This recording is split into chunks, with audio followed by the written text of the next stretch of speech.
say you found a skeleton, how would you tell it's a dinosaur? You personally, how would you decide? Well, interesting question. I don't know. I'd have to do some research on that.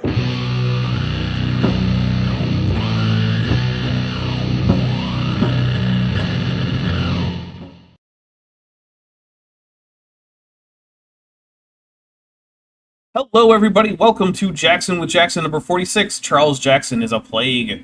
He is, in fact, a plague upon humanity. Jackson, how you doing? Oh, wait, hold on. Dapper's professional. Say it again. I'm doing pretty good. All right. Can you hear me now? I can't. Well, yes, they can. Twas I could hear you brillig the and the whole time. sooty toves. Oh, okay. Sorry. Did Geyer and Gimble in the Wabe? Come on. All Mimsy were the Burrow-Groves. Oh, are we going to go through the whole thing? And the Mombrats outgrabe. Ah, Jackson, I'm very disappointed with you. You start with Jabberwocky, and then you just give up?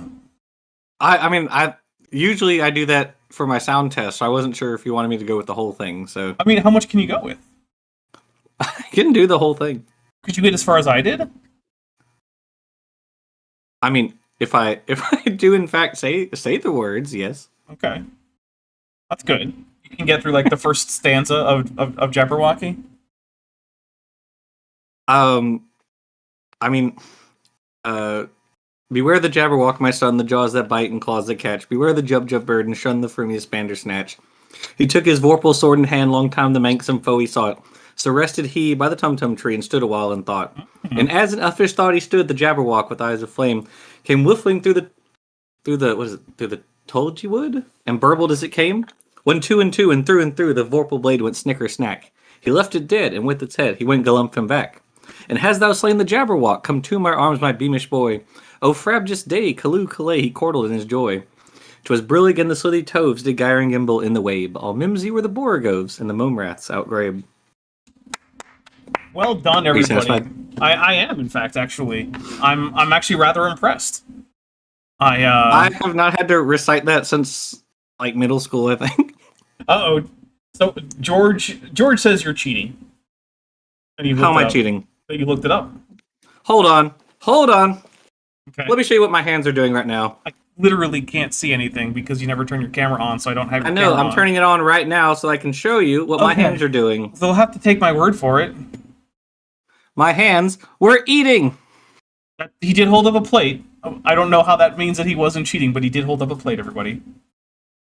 'Twas brillig and the slithy toves that gyre and gimble in the wave, all mimsy with Borogoves and the Momrats. Okay. Yeah, we can do this. Once is enough.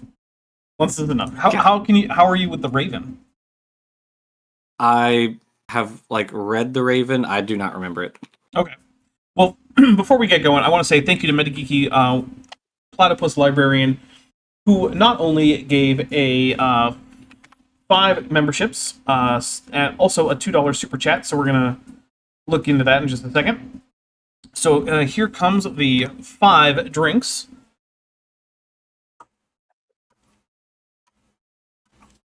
I am drinking an Oktoberfest beer because it is indeed October, and We're being festive. yeah.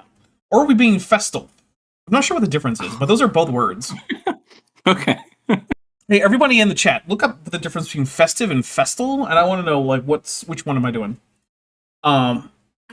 So, yeah. So there's those 5 drinks. Then for $2, Metageeky said, Nurgle approves of AIG's infected sack of bratwurst, which is gross, but we're going to take a drink for it anyway. So, everybody, we have a few things to go over. First of all, we do have a poll up today.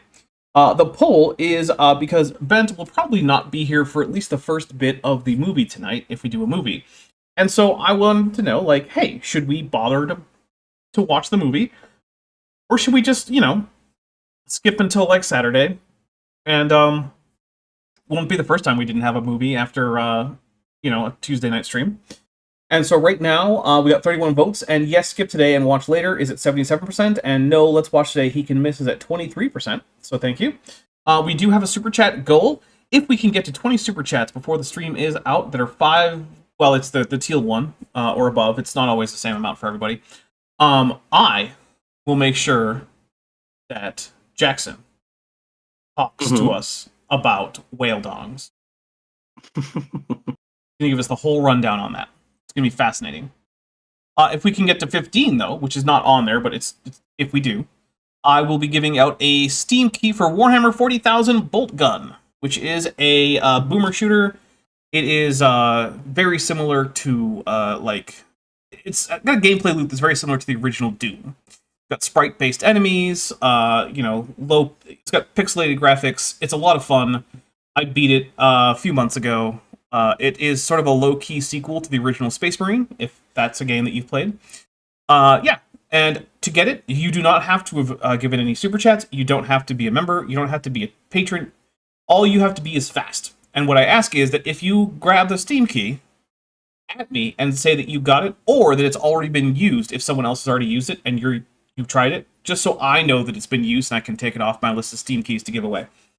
Let's see. Also, I have a favor to ask, which is, if you could, Roshana, one of my longest standing audience members, a longtime supporter, is in a bit of a rough spot. And so I have linked to her GoFundMe right now, because she is currently trying to stay housed and, keep up with medical care that is necessary. So if you feel like you have some extra and you want to give to a good cause, maybe help her out.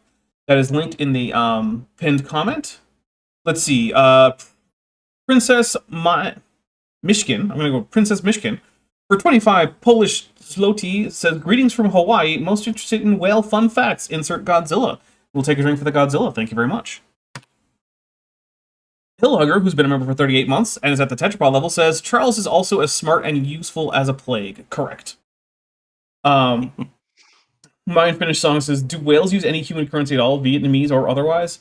I do think that if they use a human currency, it would be the Vietnamese currency. What do you think, Jackson? Interesting. Do you know what the Vietnamese currency is? No, what is it? It's the Vietnamese dong. Oh. Yeah. So, now you know. I think that that's fair. Fair and balanced. Would microbats use the yin because they're yin pterochiroptera? Ooh. Yes, probably. Okay. All right. All right. So we are here primarily to talk about Dr. Charles Jackson, who has 5 degrees. Jackson, how many degrees do you have? Only 2, so he's got me beat. Well, I mean, it sounds like he's smarter than you are, and we should just take his word for everything. I mean, that's basically true. Yeah. Of course, how many of those are in relevant topics to this field? None. None of them. Exactly 0. So that's fun. But when we do that, we do have a little bit of a drinking game. Now, before we actually give out the rules for the drinking game, some of which we've already used, I do want to say, if you want to play along, but you don't want to drink alcohol, that is absolutely fine. I'm having a beer, but you can have water, tea, coffee, juice, soda. You can, I don't know, eat a chip for every time we take a drink. Whatever you want, right? Fist bump the person you're watching with if you are physically watching it with another person. It's absolutely whatever, right? Just be safe, know your limits, pace yourself. And if you do decide to play along with an intoxicating substance, please don't then go out and operate a motor vehicle or heavy machinery or fly a plane or text your ex. Don't do it. Don't do it. They're all bad ideas. And remember, if you play along, you are playing at your own risk. You have been warned about the dangers, and neither myself nor Jackson Wheat nor the Dapper Dinosaur channel as a whole accept any liability or responsibility if you decide to go overboard and do something bad. That's on you. With that being said, first we've got a few that have already been triggered. So we've got the gifted membership. For every membership that is gifted, I will take a drink. But once we get like 30 in the queue, I'm just going to finish my beer and go get another one. And increment the drink counter by 30. We will also take a drink anytime anyone super chats or membership milestone chats.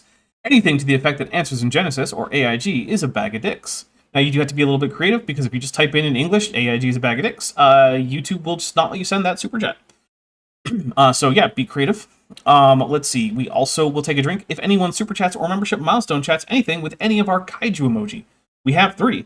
We've got Godzilla, Mothra, and King Ghidorah. And so if you super chat or membership chat with one of those, we'll take a drink. Lieutenant Matt the Navigator for $5 says, it is a rare opportunity to see a man as sharp as the platonic ideal of a sphere. Well, Amazing. there's him and Circle Face. Yeah, Circle. Remember? I like Circle Face though, because first of all, Circle Face clearly just doesn't know what he's talking about. So like, whatever. He's not being malicious, and he's got that wonderful NPR voice. Right, he sure does. He has that NPR voice just perfect. In fact, I mean, okay, I recognize that politically he's probably opposed to the existence of NPR, but he should still get a job there. Right. A school bus full of children crashed horribly this morning, killing all involved. Yeah. So that was way too enthusiastic, Josh. You got to tone it way down. A school bus full of children was overturned on the highway and caught fire. All the children burned to death. And now, let us turn to some light jazz. That was very good. Thank you. I've been practicing. That's not true. I haven't been practicing. All right, so we will also take a drink if Dr. Charles Jackson says something that's so stupid we just kind of have to as brain coolant because it's, putting our brain on fire. We'll also take a drink if Dr. Charles Jackson says something that's actually factually true that came out of his own brain and through his own vocal tracks. It doesn't count if he's just reading it off of a quote or something like that. It actually has to be some knowledge that he has stored in his brain that's correct. We'll stick a drink if Dr. Charles Jackson tells a joke that doesn't land or tells a story that didn't happen. That's a little bit of a, judgment call on the stories, but also, hey, here's a cool thing. The drink thing is just for fun. It doesn't actually matter. So, like, even if we get it wrong that the story did happen, I don't care. It's fine. We're just taking a drink for stories that seem like they should be on, like, r/that happened.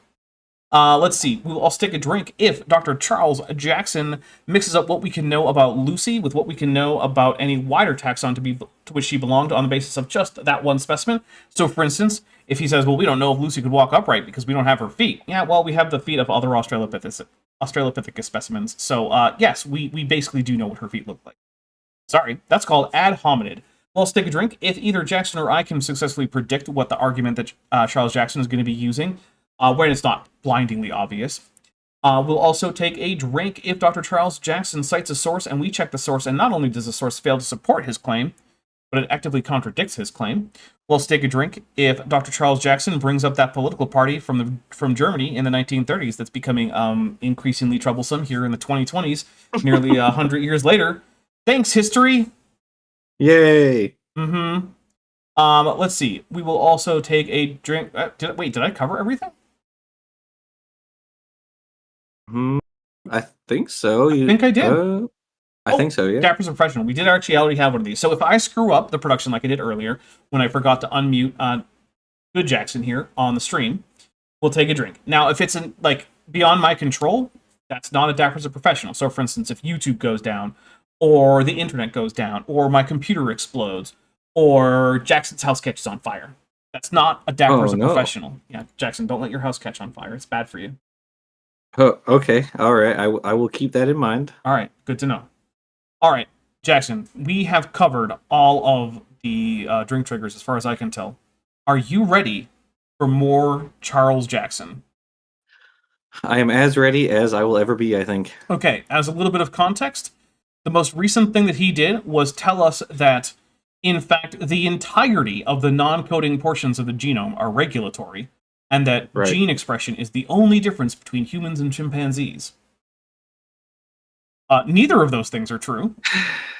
He sure did say that. Yep. Although it is true that there are significant differences in gene expression between humans and chimpanzees, which do account for some of the differences between the two species. Absolutely. Yeah, of course. So it's just not all of the differences. And also, very little of the non-protein coding section of the genome is made up of regulatory regions. Although more of it is made of regulatory regions than is made of protein coding regions, from what I can tell. Mm-hmm. So, there's that. Mm-hmm. So it's like with both of these points he's trying to make, it's like, well, there's a little tiny kernel of truth buried under there, but you've piled on top of it so much just bull manure that it's very hard to get to.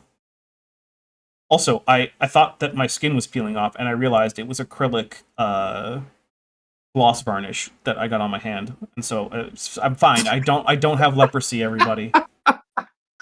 Okay. What, you never got acrylic gloss varnish on your hand? If I looked at my hand and thought, "Oh my god, my skin's peeling off," I don't think I'd be as calm as you. Look, I've been through a lot, Jackson. With that reaction, I believe it. I've been through far worse than just having some epidermis peel off. Like, oh man, my skin is just sloughing off. That is crazy. Well, at first I thought, like, well, maybe I had, like, a blister from a burn I don't remember. That could happen. That's a thing that could happen. And then, like, I looked at, like, my fingernail. I was like, why is my fingernail all shiny? But only in, like, the little, like, groove between the skin and the fingernail. I was like, oh, right! Because I was just using a whole bunch of brush-on acrylic gloss varnish. So, yeah, okay, that makes sense. I was painting dice, Jackson. I 3D printed some dice, and now I'm painting them. Nice. Yeah. That's cool. It is cool. All right. Now that I am pretty sure that it's not my skin that's falling off, it's just the polish. Here we go. Of the entire coordination of the genome, the 2% that's actually making proteins. So a huge amount of the biological computer in your DNA is actually devoted to the timing and coordination of the activity and the extent of the activity of every other gene. Okay, so what we're going to do is we're going to take a drink for him getting that right, but then we're going to discuss why he's taking this to a place where it shouldn't be, right?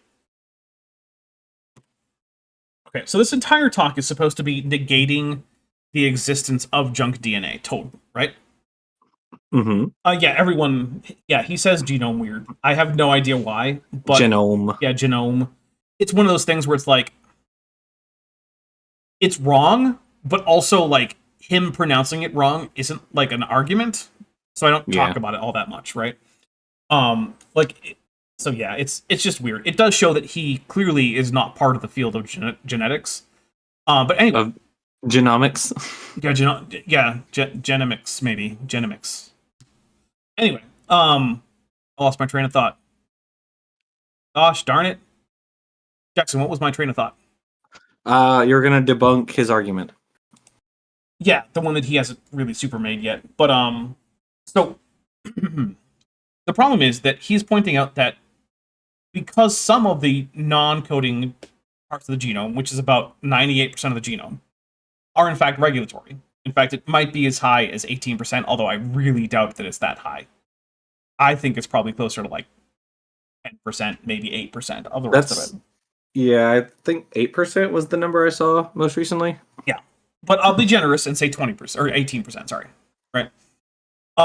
He's then going on to say, well, that means that the rest of it is actually probably also regulatory, and we just don't know what it's regulating yet. But there's a problem with that, right? Regulatory regions in the genome are sequence constrained. They can't say literally anything in the nucleotide sequence. And so we can check to see, okay, well, is this area of the genome under selective pressure? Which means, is there anything in nature that is preventing it from mutating in certain ways in the long run? Because if it mutates in a certain way, it breaks some aspect of the regulation and therefore causes that organism to be less fit and either die or just not reproduce as much. And we can do that by just testing, like, okay, is this area of the genome highly variable across individuals, or is it highly similar across individuals, right? Because if it's highly similar, that means that natural selection is working to keep it the same, or with low amounts of variability, right? Mm-hmm. So then we just do that. And what we find is that the vast majority of the genome is not under any particular selection pressure, which means if it's doing anything, what it's doing can't be sequence dependent. And as far as we know, there are no regulatory functions that DNA does that are not sequence dependent. So we have a problem. It's not that we don't know what most of the junk is doing. It's that we know that it can't be doing any of the things he wants it to be doing. So if he's going to make the argument that it's doing anything, it has to be doing something else. What that is, I don't know. But it can't be just regulating gene expression of actual coding regions. Like, that's not one of the options that is open to us. So I'm going to hit play again. Otherwise, you wouldn't be you. If anything goes wrong with that, well, you could have a brain the size of a monkey brain. I mean, humans do have brains the size of monkey brains. Right. Because humans are monkeys. Peg Jason, the blind pretzel maker for $5 says, sadly, there is no written script for Whale Song in which to write AIG is a bindle of bacula. Thank you, and we will take a drink. So let's see. me update the funding number. All right. Let's see. Actually, I have to check on something. Jackson, could you do me a huge favor? Okay. Could you entertain the audience by telling them all about pycnogonids while I have to be right back? Okay, I will try. Okay, so you have your arthropods, right? Your phylum Arthropoda, right? Those things with the jointed appendages, right? And they have a chitinous exoskeleton. And then you have, based on current molecular genetics, you have two groups within that. You have the chelicerates and the mandibulates. And so the mandibulates are like millipedes, centipedes, and then crustaceans and insects, all those guys.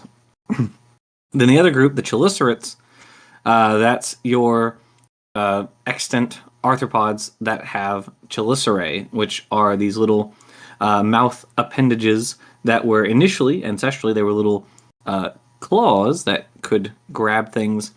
And then in some lineages, like spiders, the Aranea, they've basically been simplified into just being fangs, right? So those are the venom injecting fangs. And so the group that is basally derived with respect to all the other chelicerates is called Pycnogonida. And so these are also known as the sea spiders, even though they're not particularly closely related to sea spiders, because spiders themselves, the Aranea, are members of Arachnida, which contains other chelicerates like Opiliones, the daddy long legs, and things like that. And so pycnogonids, the sea spiders, these guys are all marine. Some of them are like near shore. Some of them are super deep sea. The ones that are deep sea can be rather large. A unifying characteristic of them is that they have a proboscis. They have a very, very thin body, and they have, I think Depper said earlier, like 10 legs. Although I think he said it varies. But they have a very thin body. They have this really long proboscis. And I've only seen one in the meat space, and it was a little teeny tiny guy. And most of them are fairly small, but they consume a variety of organisms. Some are kind of parasitoidal on like jellyfish and things like that. So they'll basically grab on to the jellyfish, and then they'll kind of ride it, throughout the water column, and then they might lay eggs in it or consume it, right? Not really sure about their reproductive habits. I mean, I assume they're just, sort of similar to others, I guess. Other like marine arthropods, I guess. So not entirely sure, but they're interesting little guys. You don't really hear much about them or see much of anything about them. But then, yeah, so they're the oldest fossils, if I remember correctly, of pycnogonids are from the Cambrian. I can't remember the name of it, but there is one from the Cambrian. I think there's also one from the Silurian. We talk about that in the Ancestor's Tale in the episode. What episode was that? I think that was the brine shrimp's tail, I think. Yeah, I think it was the brine shrimp's tail, because we talk about spiralians in the ragworm's tail, and then in the brine shrimp's tail we go through the evolution of Ecdysozoa, including the evolution of, or the large overview of evolution of arthropods, which includes chelicerates. Just waiting for Dapper to get back. Oh, welcome back, Dapper. Perfect timing. Thank you very much. Did you ruin everything by ruining pycnogonids for everyone? I don't think it's possible to ruin pycnogonids because they're just so cool, They are pretty cool, I will admit. Yeah, that's true. I'm sorry about that. Let's see. Okay. We got a few things here. Lieutenant Math Navigator for $5 says, the junk DNA promote the feng shui of the coding jinns. Checkmate, evolutionist. You know what? You got me. You got me. And then also, you have gifted, that's Lieutenant Math Navigator, 5 Dapper Dinosaur memberships. So thank you very much. Let's take, whoops. That's a Dapper's a professional. Let's take 6 drinks, I suppose. Here we go. 1, 2, 3, 4, 5, and 6. By the way, everyone, if we can get to 200%, instead of Dapper Tutu, what's actually going to happen is Goji Dapper. I will make a Goji-themed avatar for use in the next video that I make. After the one that's currently rendering. Because I'm not going to go back and, like, reanimate. So, yeah. There we go. Alright, Jackson, you ready for me to hit play? I'm ready. Here we go. And I wrote this part, actually. So for a new trait to evolve, you can't just have one gene mutate. The regulatory genes that control it would have to mutate too at the same time. False. That is simply false. Yeah, so one of the things that creationists really often get wrong is that things evolve in tandem, but that doesn't necessarily mean, like, simultaneously, right? Yeah. So, an example I like to use is the giraffe neck and its little check valves, right? Mhm. So, in case you don't know, giraffes have such long necks that if they were to normally, just if they had normal blood vessels, and they lowered their necks down to take a drink of water, basically they would have a brain aneurysm and die. Because the blood would flood into their brain and burst a bunch of blood vessels in there, which is what an aneurysm is, and then they would just die. So how do they not do that? Well, it turns out that their blood vessels have little check valves in them that prevent blood from going up through the veins into the head. Or I suppose in this case, down to the head because it's now lower, right? So you wonder, well, how did giraffes get by before they had these? And the answer is, well, giraffes didn't always have necks that required them, but they did always have neck, where they did for a very long time, because even some of our earliest giraffes have fairly long necks that could benefit somewhat. Because if you've ever hung upside down for a little while and then stood back up, you know how you get all, like, lightheaded? Mm-hmm. Yeah, that's the same thing happening to you, but at a much, like, more sedate level.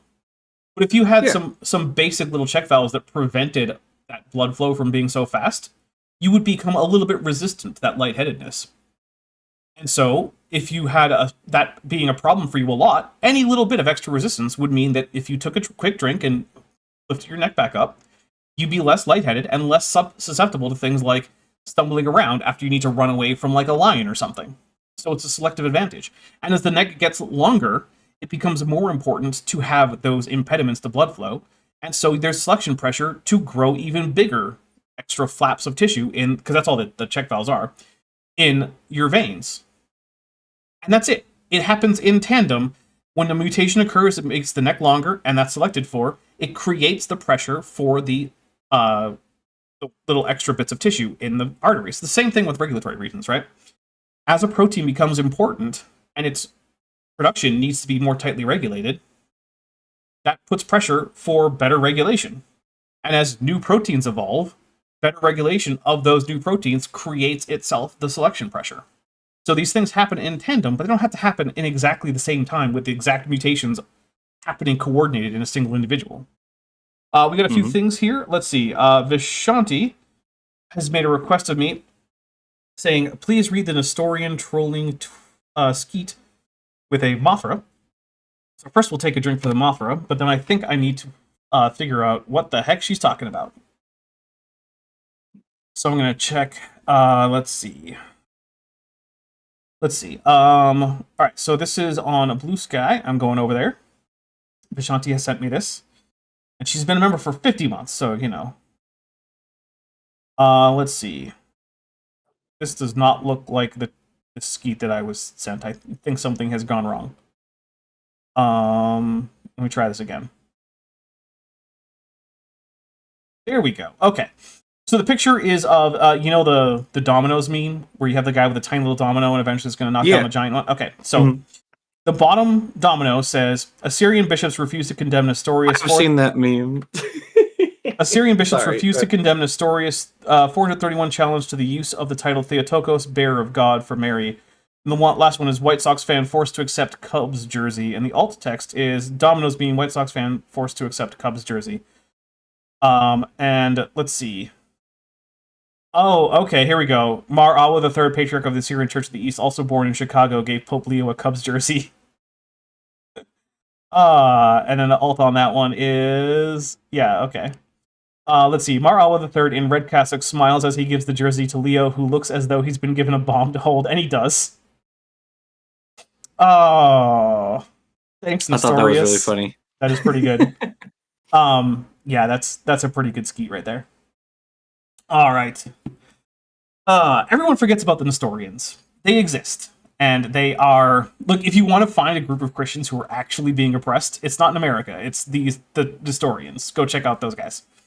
Josh McGee's for $5 says, the brine shrimp's tale, follow up to an American tale or a Bronx tale? I'm going to go with a Bronx tale. What do you think? I think it was the follow-up to the Ragworm's tale. That wasn't one of the options. Don't negate the hypothetical. Oh. Come on, Jackson. What are we doing here? Listening to Charles Jackson? Okay, that's fair. Sean says, check your DM. I did. You got to give me a second. This gets way too complex to even imagine how it could really happen just by luck. Well, okay, it didn't happen just by luck. So, I mean, problem solved. Look, this is something that Charles Jackson does a lot, and it's pretty common among creationists broadly, but Charles Jackson in particular does it a lot. And it is that they will take one single mechanism of evolution and point out that this is insufficient to explain universal common ancestry broadly, and then say, okay, see, so that doesn't help evolution. Then they'll just toss it in the bin, and then they'll pick a different mechanism of evolution. And of course, the thing is, no one mechanism of evolution is enough to explain evolution as a whole. It's why we have more than one mechanism, right? It's why we have things like sexual selection, natural selection, genetic drift, mutation, niche partitioning, niche creation, all these things, right?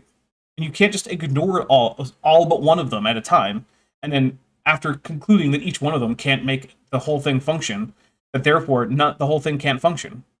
It's sort of like a trial, right? Generally speaking, there's no one piece of evidence that demonstrably demonstrates, without any reasonable doubt, the guilt of some defendant, right? Because any single one piece of evidence on its own is usually not going to be enough, right? You'd be like, okay, well, this person who's been accused of murder, a hammer was found in his truck, and it matches the hammer that was used as the murder weapon. It's like, okay, but lots of people probably have that hammer. It's like, but boot prints matching his boots were found outside of the victim's home. And you could say on its own, yeah, but lots of people have boots of that size and that make. So, like, that doesn't mean much. And you could say, but the victim's hair was found in the truck. And you're like, yeah, but they knew each other. So on its own, And then you could say, but also he had scratch marks and the victim had, bits of skin under the fingernails. And yeah, they could have just gotten into a fight, right? On its own, none of these pieces of evidence prove in any way that the accused is actually the murderer. But eventually, when enough stuff adds up, you're like, oh, okay, yeah, no, I get it. That's probably what happened. And it's the same thing with science, right? No one observation is enough to just demonstrate any particular thing in science that's non-trivial, right? But it's the collection of them. Athercoon6559 for $5 says, an aneurysm is a bulge in a blood vessel, i.e. a state that facilitates the blood vessel bursting, but not the bursting itself. Okay, fair enough. I was inaccurate there. Goop23 for $2 says, flour is insufficient to explain a cake. Exactly, yeah, but so are eggs, and so is butter, and so is salt. And so is sugar. But you know what happens when you combine them in the right way? You get a cake, if you put it in the oven. Or if you're doing a mug cake, I suppose, in the microwave. I never really... That sounds like evolutionist propaganda. It does. I never really liked much about cake. It's too sweet. No. Cheesecake, though, which is actually a pie, in my opinion. Now, that's where it is. Yeah. I do like cheesecake. And it is a cheese pie. Yeah, cheese pie. In fact, in almost all languages besides English, it's called cheese pie. Okay. Interesting. I mean, it's got a crust. Pretty good. It's got a crust and a filling. So... Yeah. Okay. That's fair. Fair and balanced. When it begins to become so many ifs, ands, and buts, and there's so many secondary assumptions that have to be made, and so many other coordinations that would be necessary for it to happen, it begins to approach the impossibility threshold, and you wouldn't bet a dime on it. I would bet way more than a dime on the idea that evolution is true. in like the broad sense of universal common ancestry and like the evolution of various like bits of anatomy and whatnot. Yeah, put way more than a dime on it. But they were betting everything. Yeah, and then they won. Charles. They won. You know how you can tell that they won? It's because it's still what the science is. It's still what's being taught in science classrooms. It's still what is in the research, in the literature. It's still what is producing new papers in the field. That's what it means for an idea to win in science, is for it to be the thing that is the source of new research and the thing that is in all of the papers and the thing that is taught in all of the classrooms. That's what winning is. Now, don't get me wrong. Not everything that has at some point been winning in science in this sense has turned out to be accurate, right? And there are things that have been superseded, right? Like at one point, phlogiston theory was, the prevailing explanation for fire. And it was what people were writing, not papers about, but writing little books about and studies and about. Caloric theory and all that jazz. Which, Yeah. and the funny thing is, the guys who did, and also, the thing about science is the observations made, the data that was collected by the people working on phlogiston theory or on caloric theory, whatever, still had to be fit in to the correct version Yes. of atomic motion, right? So the stuff that Carnot did, where he came up with like the idea of like thermodynamics, and Boltzmann, the ideas he came up with like with thermodynamics, right? Like these ideas that were right still had to be fit into the correct theory of atomic motion and like the molecular theory of like matter and whatnot. We couldn't just throw all the data we'd collected out. It still had to remain. And creationists often act like, oh, all the data that previously existed was just tossed out because a new fossil was discovered. No, that fossil has to be fit into an existing model and framework. Right? Now, it may very likely change that model and framework. It may cause you to ask new questions and reevaluate things, but you still have to keep all the old data. Yep. And so that's the thing, right? And so what Charles Jackson would like to do is replace what we have now with what he prefers, right? So young Earth creationism. You're not even in the game. Like creationists, by and large, don't even try to engage with the science. No. Even the ones who are doing their own little research projects, they aren't actually engaging with the data. They aren't engaging with literature. And so, in terms of like, oh, I wouldn't bet on this, you're not even in the race. Your horse is stuck in the stable with a broken leg.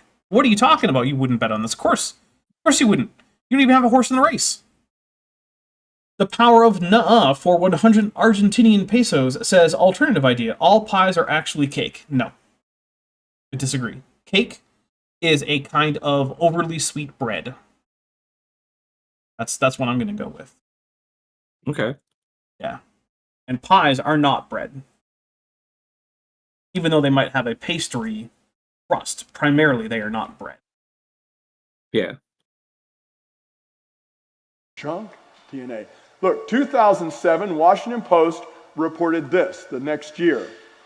The first concerted effort to understand all the inner workings of the DNA molecule is overturning a host of long-held assumptions. Whoa, sensationalist reporting in pop sci news. My Whoa. goodness, who would have ever thought? I'm just taking a drink. Guys, don't trust science reporting headlines. They're always going to exaggerate. You know why? Because it gets reads or clicks or views or whatever.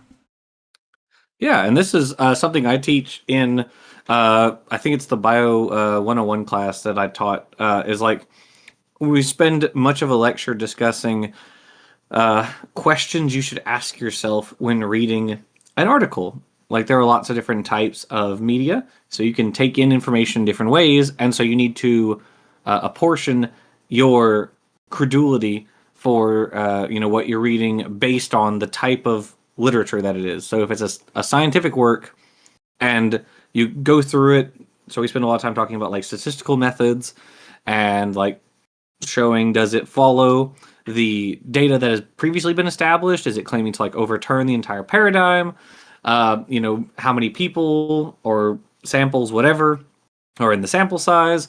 Do their conclusions follow logically from the data, all that sort of stuff. And then from there, are you looking at like a secondary source? Is it like, are you reading like Fox News or CNN, or is this like Nature, Nature reviews of like technical work or something like? So it's the more kind of like editorialized side of a scientific journal, or is it a tabloid? These are all things you have to ask yourself. And for Charles Jackson, he can't differentiate among any of these things. He has no means by which to evaluate them, or he does most likely because he has 4 or 5 degrees, whatever, and so he has the knowledge to be able to do that, to separate these claims out, but he chooses not to, most likely. Mm-hmm. Lieutenant Math Navigator for $5 says, the hills may have eyes, but Randy G has but 2. Yeah, where are the eyes, Randy? Where are they? We had any updates that you know of, John, there, Good Jackson, on the cavefish regrowing the eyes experiment over at ICR? As far as I'm aware, the cavefish have not regrown eyes in response to being raised in photic environments. Man, that's so weird, because I was told that they should regenerate their eyes. In fact, maybe even within hours. Said, yeah. Within hours. I mean, I don't know. Is that what Galuza said? They would regenerate within hours? Well, so he was very impressed that they got a tan within hours, and seemed to think that meant that was the speed at which continuous environmental tracking could operate. Okay. Yeah, and all right. So it took me a very long time, but I actually figured out what continuous environmental tracking is. And it's just pointing to phenotypic plasticity. Yeah. And pretending that it's the same thing as adaptation. Yeah. That's that sounds about right. That's all it is. Yep. It's just ignoring the fact that adaptation is not the same thing as just, like growing thicker hair when it's cold. But that there's actual genetic bases for adaptation. Just ignoring that entirely and pretending that all of it is just phenotypic plasticity and epigenetics, I suppose. So, out of curiosity, do they ever talk about, like, genetic accommodation? Not that I've heard, but I haven't listened or read everything that they have on continuous environmental tracking. Mostly because none of it actually says anything. It's always just like, look at this. This organism did a lot of push-ups and now it's got big old muscles. That's continuous environmental tracking. Haha, evolution. And it's like, what the hell are you talking about? Yeah, that's fair. That's fair. Evolutionary assumptions about the nature of genes and their role in human health and evolution. Scientists reported yesterday. The new perspective reveals DNA to be not just a string of biological code, like a string of beads on a necklace, but a dauntingly complex operating system that processes many more kinds of information than previously appreciated. Okay. I'm really, really, really tired of getting all these analogies for genetics and DNA. DNA isn't a language. It's not a computer. It's not a code in the sense of encoding linguistic information. It doesn't operate like a language. It doesn't operate like a written book. It doesn't operate like a computer. Stop trying to pretend that it does. DNA isn't an operating system. It's not a language. It's not encrypted. It's chemistry. It's just chemistry. It's entirely chemistry. And it does what it does in a way that is not very similar to anything else that humans have ever made. So anytime someone's like, well, it's actually a computer code. No, it's not. They're trying to lie to you. Anytime someone's like, well, it's right. It's like instructions in a book. No, it's not. They're lying to you.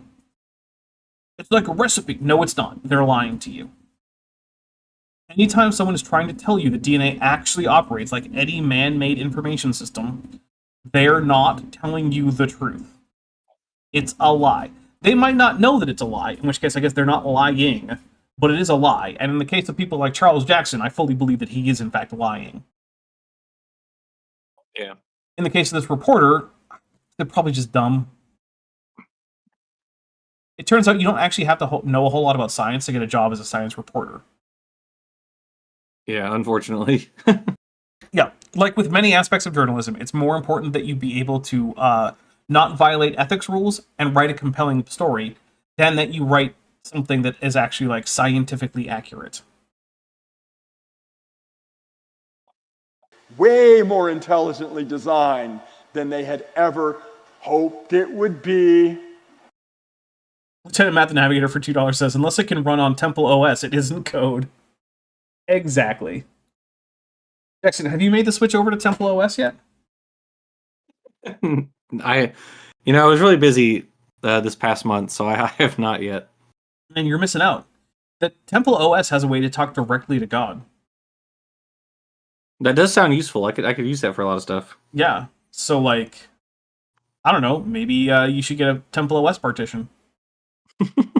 You're probably right. It comes with games. Do they also talk to God? Well, most of them are about Bible things. Like, there's a game where you can be Moses leading the Israelites through the desert. Okay. Yeah. I mean, that might be fun, I guess. It's got a 3D game where the models are actually directly embedded in the kernel level code that runs the operating system. Okay. Interesting. Yeah. It also has a music composer that will let you compose hymns. Okay. Yeah, or more accurately, that will let God compose hymns for you. Right. So right. that you Working can get- always working through you, you know. Right, so that you can get the hymns directly from God. Right. Okay. Makes sense. I Yeah. understand. So you really you need to get yourself some Temple OS. It's the Probably. third. It's the third temple, right? You know, there was Solomon's Is it? temple, then there was Herod's temple, and now there is Temple OS, the third temple. I don't know why you're laughing at this. This is a very serious thing. You're right. I mean, this is how we communicate with God himself. Right. I think it also has a built-in Bible, but like I don't know. Also, That would make sense, I guess, yeah. despite having absolutely no security protocols, it is completely secure. What? No, this is actually literally true, Jackson. I don't know why you're laughing. Really? Yeah. Okay. It has no connectivity ability. Okay. I guess, yeah. So it's completely secure because no one can connect to it remotely. So, you know. That's good. I mean, God wouldn't allow his chosen program to be hackable, you know. He wouldn't allow it. No, he wouldn't. But it is hackable by the actual user locally because you can access literally all of the code and change it to whatever you want in its own holy programming language that was devised for Temple OS. Yeah, but I mean that's using your free will to act against the creator, you know. So it makes Maybe, sense. but you still can do it. You can change the code directly. So, yeah. It's pretty cool, Jackson. Okay. Plus, why would anyone ever need more than 32 colors? I can't think of a reason. Exactly. The findings from a project involving hundreds of scientists in 11 countries and detailed in 29 papers being published today confirms growing suspicions. Look what it says. The stretches of junk DNA flanking hardworking genes are not junk at all. Hey, So, do we need to explain the whole encode thing? we probably do because this is clearly talking about some of the preliminary Right. results of ENCODE. And Yeah. what is the current stance of ENCODE on how much of the DNA is actually functional versus junk? Well, after they wrote their follow-up piece, which was what Kellis et al., they basically retracted their overarching claim that like 80% of it's functional, and they pointed out that talking about functionality in terms of biochemical activity is just one way to talk about functionality, quote, quote, but you also need to compare that with whether or not it actually produces a protein coding, or is it a protein, whether or not it actually codes for protein, which is like 5% of the genome. Is it evolutionarily conserved, which is only like a little bit larger portion of the genome? And does it contribute to phenotype at all, which is like a little bit larger portion? And so like all together, that's less than 20. Those three together being evolutionarily conserved, contributing to the phenotype and or coding for proteins contribute less than 20% or contribute to less than 20% of the entire genome. Yeah. So this research, in fact, did the opposite of what Charles Jackson is purporting. And this talk was not given before 2014. So Charles Jackson has at his fingertips the papers that this article is writing about and the follow-up papers. There's no excuse for this. Lieutenant Math Navigator says, for $5, God wouldn't allow... Oh, sorry. I just have to refresh pages because YouTube. Thanks, YouTube. God wouldn't allow his code to be hacked. Meanwhile, viruses. Yeah, no, that's true. All right, so I'm going to end the poll here. So it looks like we are not having a movie after today. So that's fine by me. We got yes, skip today and watch later, one with 79% of the vote. No, let's watch today, he can miss with 21% of the vote. That's out of 62 votes, which is more people that are likely going to show up anyway. So we're not having the video today. So we will do Godzilla Returns or Godzilla 1984 or Godzilla 1985, whatever. I think we're going to have to watch the 85 version, sorry. Later. The 85 version is weird because it has Raymond Berg return as his character from the American version of the 1954 Godzilla, which was released in 1955. And it also has a lot of Mountain Dew product placement in it. And also, none of the American footage in any way ties into the Japanese footage. Even less so than the American version of the original Godzilla. So it's weird. okay. I wish we were watching the Japanese version, but I can't find a place that has it. So, yeah. Sad times. Sad times. They never were. It was always untrue, just like the junk organs. Except none of those things were untrue there, Charles. And it's a little bit telling that Charles always uses pop sci outlets. He never actually cites a real source. You want to guess why that is? Could it be because he knows that technical sources won't support his arguments? That's exactly why. Oh, nice. Mm-hmm. For me, not nice for him. No, for him, it's pretty crappy. Mm-hmm. But the study goes further, indicating for the first time that the vast majority of the 3 billion letters of the human genetic code are busily toiling at an array of previously invisible tasks. We knew something had to be doing it. They were just hoping it wasn't that hero of evolution, the idle, useless junk DNA, the vestigial genes. So but to their one thing horror, it was.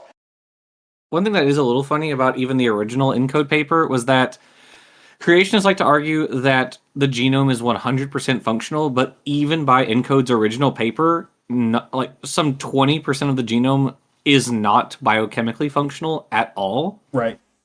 So, like, even in the best case scenario for creationists, the genome is not 100% functional. Yep. Of course, their way to get around that is to say, well, the trajectory is to 100% functionality. Which, no, it's Right. not. The trajectory is, in fact, the other way around. Yeah. So, yeah. And, of course, like we said earlier, if you want to propose functions for these regions, you're going to have to come up with functions that they can actually perform, given what we know about them. And the functions that creationists have so far proposed do not work. Right? Like, they're not they're not regulating coding like proteins and whatnot. They're not doing that. We know that. So what are they doing? As Dan eloquently pointed out in his debate with Casey Luskin, like, the regions have to be evolutionarily conserved, and we have to show that they contribute to the phenotype. If they don't do that, they are probably not doing anything. Yeah. At least that's relevant to us. What function could something have that is irrelevant to your actual life? Right, yeah, it's like, okay, capacity. It's not sequence conserved, and it's not contributing to the phenotype as near as we can tell, but it's an important gene. Like, okay, really? Like, important? Yeah, important for what? What does it mean to be important in this case? It's got a secret spooky function. I don't know. Ooh. That's where the soul hides, is inside the junk DNA. I thought it was in the pineal gland. Well, that's where it lives, but it hides inside the junk DNA. Okay, so like when you're looking in the pineal gland, it jumps to The junk DNA. I get it. Right, Okay. yeah, I got you. exactly. My bad. That's why you gotta decalcify your pineal gland, because who wants to live in a house made of calcium? Not I me. guess that's true. I hadn't thought about it that way. Yeah. Now, I did this whole presentation at a community college, I think it was in Iowa, and some of the students told me that they heard some of the professors outside the lecture room who had been there listening to me, and they were all going, well, I guess we can't use junk DNA as proof of evolution in our class. That's a story that didn't happen there, Charles. Mm-hmm. Yeah, I'm just gonna take a drink. No professor of biology would listen to this and be like, oh man, that thing that's actually still well supported and that he just lied about, I guess we can't talk about that no more. Yeah. Nope. Classes anymore. Because I didn't cite, I like Dwayne T. Gish said, I've been accused. Oh, God. Oh, I'm just taking a drink for another Dwayne Gish quote mine. Jeez. We need to hook up, like, a generator to Dwayne T. Gish. Because the amount of times that he gets brought up, I was going to say he must be rolling in his grave, but no, he probably likes it. Never mind, we shouldn't do that. Just dig him up and put him on a castle wall as a sign to all the other creationists of what happens if you lie too much. Kidding, don't actually do that. He's accused Kidding. of... Sorry. Oh, no, it's just, we put the just kidding star after that statement. So, yeah, Yes, he's just yeah. kidding. I mean, I am. I don't actually think it would be a good idea. I mean, just the health problems alone would make that a bad idea. Being selective in our traits and in our quotes and our things that we cite, and that's really true. I never quote creationists. Yeah, instead he just quote mined. Like, okay, I've told this bit before, but it bears repeating. Creationists have published compilations of quotes, often misquoted and misattributed, as books for other creationists to pull quote mines out of. Right? That's a thing that they've done. There is no sense of intellectual integrity in this, like, well, I only quoted the evolutionists. No, you misquote the evolutionists out of context and pretend that they say and believe things that they don't. Yeah. I can quote the Bible where it says, there is no God. Hey, Christians, does that mean the Bible actually says there's no God? No, it doesn't mean that. Because you know what comes right before there is no God in the verse in Proverbs that says there is no God? What? It says the fool says in his heart. Right. So is the Bible actually saying that there is no God there? No, they're saying you're stupid if you don't believe in God. Now, I don't think the Bible's right about that. I think plenty of smart people don't believe in God. But whatever, the Bible's still not claiming there is no God. It's the same shit. We only quote evolutionists because the evolutionists won't believe it if we quote our journals. But they won't believe it if all you're doing is quoting. Cite actual sources with actual data to back up your ideas. That's how science works. Science doesn't work by saying, well, Joe Schmo, the really smart guy with 8 degrees in evolutionary biology, said this one thing one time in some book you've never read. No. The way it works is by saying, hey, remember the results that this paper got and that other people have been managed to reproduce and that no one's refuted? Yeah, I'm going to accept those results as part of my argument. And here's part of my argument with those data. That's how science works. You want to engage in science, quoting people isn't going to help. Don't give me a quote. Give me the argument. Give me the data. That's how science works. That's why no one calls themselves a Darwinist. Right. Because Darwin, frankly, doesn't matter except for historical reasons. That's also why we tend not to name things like theories after scientists. We'll name units after scientists, so don't get me wrong, right? Like, the Darwin is an actual unit. But, like, we don't call relativity, general or special, Einstein theory. We just don't. We don't call evolutionary biology Darwinian biology, or the theory of evolution the Darwin theory. We don't call the germ theory of disease, I don't even remember who came up with the germ theory of disease, do you? Well, I mean, there were kind of a bunch of people, but Pasteur, you could say like a Pasteur's theory, yeah. Yeah, we don't call it Pasteur's theory. Like, that's not how science works. We don't even call universal gravitational theory Newton theory. The people don't actually matter that much. It's the data that matter. They will if it's their own. Oh, well, first, no, they won't. But also, it is time to take a quick break to get another beer. I am almost out of this beer. So, in the meantime, please enjoy this coming attraction for the next game of Star Trek Adventures, which, by the way, should be on the 7th of November. It is now public, so I will let you know. The reason we've been on hiatus for most of this month is because, unfortunately, Craig's mom has passed away. And we didn't want to have a bunch of games where he wasn't there as a result of bereavement, because we didn't think that was fair to him, or fair to us, or fair to the campaign. And so we decided to just wait until November to pick back up. We weren't going to be playing this Friday anyway because of the time change, because time change is in Europe. So it will be a different time for our European players than it would be for our North American players, which was another hassle. So combine all that up, and we were just like, you know what? Between Craig needing some time to mourn and the time change and all that nonsense, we're just not going to play until November. So that is why we have not been playing. So yeah, there you go. But we still do have the teaser trailer thing for it. So yeah, enjoy that. And then eventually the musical stylings of Beethoven, and we will be back. Chief Medical Officer's Log. Stardate 60487.9. The ship has almost finished repairs following the incident at the binary M-class worlds orbiting the star at HIP 73513. We've continued our mission exploring the Shackleton Expanse. The subpar response to the resulting medical emergencies by both myself and my staff have shown some previously unknown flaws in our preparations and procedures. While this has not shaken my trust in Starfleet's set procedures and guidelines, it has certainly opened my eyes to the need to make adjustments to better fit them to the ship's particular needs. Let the engineers keep the ship sound. The safety of this crew is my first priority. Despite our rough recent performance, I am finding myself far more excited and optimistic about our upcoming missions. The Doctor's concerns for flawed mass casualty procedures are well-founded, and about to be brought to the fore again. The crew is in the middle of a routine day of surveys, repairs, and diagnostics when suddenly internal alarms are triggered. Something is inside the ship, and it's growing. The crew will have to depend on their knowledge of the ship, and perhaps on Commander Dolis' yoga and Pilates training, as well as Lieutenant 702's cardio training to not just regain the ship, but even to survive. Can the crew operate the ship when no corridor or compartment is safe? Will they regain control? And how many lives will be lost in the effort? Find out next time in Jeffrey's Tube Jam, only on the Top Hats Off channel.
Okay, we are back. Welcome back, everybody. Thank you for sticking with me, those of you who did, which looks like virtually everyone, so I do appreciate that. Got a few things to read here. Lieutenant Matt the Navigator for $5 says, "Wow, the intellectually honest people aren't convinced by quoting the lies of professional liars. Wow." Yeah. Normandy Foxtrot, who is also a vagary, sent a $1 super blank thing. Thank you very much. I don't know what to call it. And then Lieutenant Matt the Navigator gifted 5 Dapper Dinosaur memberships. So let's take 5 quick drinks here.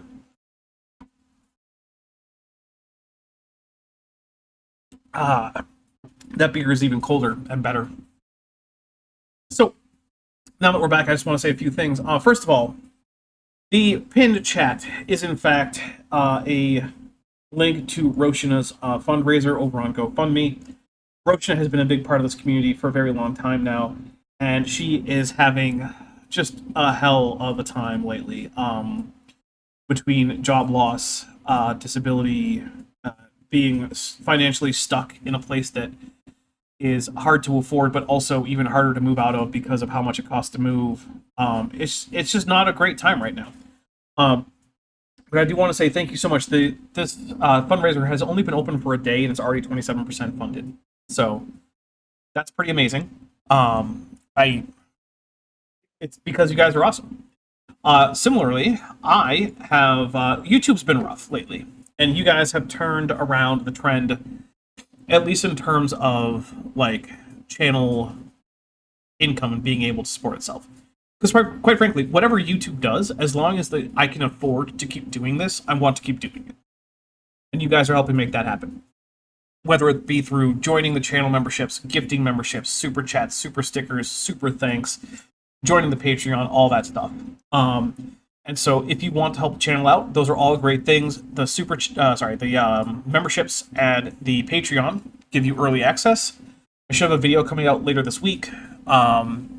They also give you access to my Discord server, which is, I think, a pretty great place. Very rarely is there any friction there, or at least any significant friction. And there's lots of cool pictures and just different rooms. We've got like a TTRPG room. We've got a heavy stuff inventing room. We've got a sub room for U.S. politics, if that's what you want to talk about. We've got rooms for video games. We've got rooms for art, conlanging, all sorts of stuff. So it's a great place. The Patreon is where I get to keep the most of it, so that's where I'm trying to get people. But speaking of that, we're also doing a Patreon and membership drive tomorrow, starting at 9 a.m. My time, which is noon Pacific. So come hang out for that. That'll be cool. Chesh will be here. Yeah, so please consider any of those. Also, I have a wish list linked in the description. And while some of the wish list is practical stuff that would help the channel out, well, honestly, what a lot of it is just stuff that like gives me a shot at dopamine. Because quite frankly, sometimes I need it. And it really helps when someone just goes out and, grabs a little something off a wish list and is like, here's a thing that you can have. So yeah, there's books on there, there's model kits, there's all sorts of stuff. There's also merch. You can grab some merch. And also, if you don't want to do something to help that is transferring money, there's also Sheepit. If you look in the description, there are directions for where to download a Sheepit client as well as log information. And what that will do is it will get your computer to render frames on my behalf on the render farm that I use for my animations that are used on the channel as well as my other channel. So, yeah, consider that. And I think that covers it. Just make sure you also like and share and subscribe if you're not already subscribed, and put in comments. But don't mention the algorithm in your comments, because the algorithm will disregard your comment. I think that's all I have. Jackson, do you have anything else that you want to say? Let's do it. Okay. Yeah. Again, Washington Post, 2007. The new work. Cite a real source for once in your goddamn life, Charles. Just once. Cite something that isn't a newspaper or a pop-sci magazine. Borg Emporia says, remember Sheepit without me having to mention it. I am so happy. Well, I'm glad to help. Also overturns the conventional notion that genes are discrete or separate packets of information arranged like beads on a thread of DNA. Instead, what is that talking about? The genes are discrete, like beads on a thread. I mean, I guess I would assume it's referring to the fact that like sometimes there can be like overlap between like genetic regions, I guess. Okay. Yeah, I don't know. Is that new? I don't know. Is that really new? Maybe. George McMarion Snoozerwilf asks, when Warhammer? Okay, tell you what. There are Warhammer things on my wish list.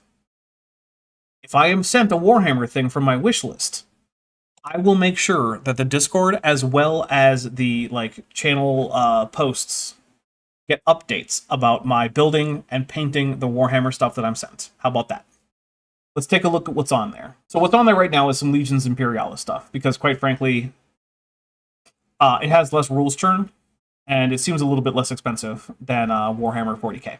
So let's see. I've got a Legions Imperialis Mechanicum battle group. I've got a the Rise of the Dark Mechanicum rulebook. I've got a Mechanicum infantry pack. I've got some Civitas Imperialis Administratum sector. I've got some ruins. I've got a Reaver Titan with Melta Cannon and Chain Fist. I've got a Warlord Titan with Plasma Annihilator. A Warhound Scout Titans with Turbo Laser Destructors and Vulcan Mega Bolters. That's a 2-pack right there. I've got Cerastus Knight Lancer box. I've got the Horus Heresy, or Legions Imperialis, the Horus Heresy core starter set. I've got a the Adeptus Titanicus core starter set. I've got a Legions Imperialis Warlord Titan with Volcano Cannons and Apocalypse Missile Launcher. A Legions Imperialis Reaver Battle Titan with different weapons.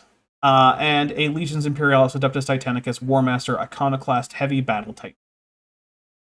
So feel free to grab one of those, and I will send you all the work in progress stuff that I can. Is that satisfactory? No, you meant the Steam key. Oh, that's a 15 super chats. 5 more super chats. I'm sorry. I thought you were asking me to paint Warhammer stuff for you. Well, now I feel dumb. Dutch Tunicate Official for $2 says, what's your favorite deep sea animal? Godzilla. So first let's take a drink for Godzilla, and of course the answer is Godzilla. But actually, that's a really hard question. I mean, I really do like the giant isopods, but, colossal and giant squid are also really cool. I also like the giant pycnogonids. There's a reason that I asked Jackson to bring those up.